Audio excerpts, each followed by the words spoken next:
Did the U.S. attorney tell you they're looking at these civil rights criminal violations against police, DAs, a combination? Did they get into that? Yeah, they got into that specifically. So we're talking about in the 1983 statute, the Civil Rights Act, is based off of the Fourth Amendment protections to the Constitution, unlawful seizure. It's based off the 14th Amendment, where we talk about the Equal Protections Clause, where all citizens are supposed to get the same protection under the law. And, and this case makes it clear that all Black citizens in South Georgia aren't getting the same protection under the law. Because if you shoot anybody in the street in broad daylight, just in general, you expect at least an arrest. There were no arrests made. We went for 3 months without any major arrests. And so that's what they're asking themselves about now. Did they say they're looking at the two DAs as well as the police?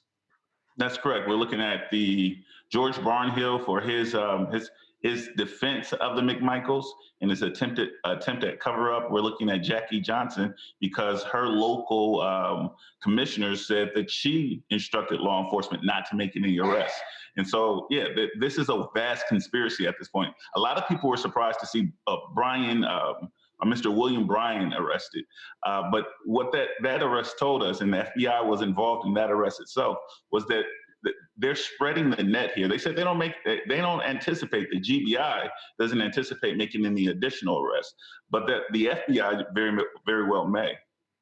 So, Lee, you're saying the FBI, they were behind the arrest of William Bryan? That was at their behest? That's correct. They were directly involved in that. In fact, we met with them the day before Mr. Bryan was arrested. Were they clear to you that these are criminal investigations against these officials, these civil rights violations?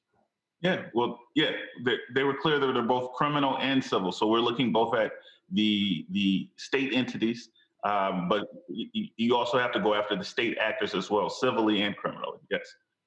I'm wondering, do you think that McMichaels is going to argue when this goes to trial that he acted effectively as a law enforcement officer and therefore the citizens arrest laws don't even apply?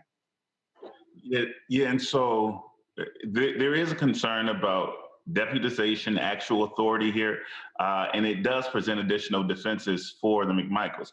Obviously, law enforcement officers receive greater protections than average citizens when it comes to use of deadly force, because we as a society just accepted, hey, that's a part of their job. Sometimes they have to kill people in order to stop the bad criminals. It shouldn't be like that, but that's most of the time that when you hear from me, it's the Tatiana Jeffersons, it's the Botham Jeans, it's the innocent people killed by law enforcement officers. In this case, this former officer is definitely going to want to avail himself of those special protections he's enjoyed his entire career.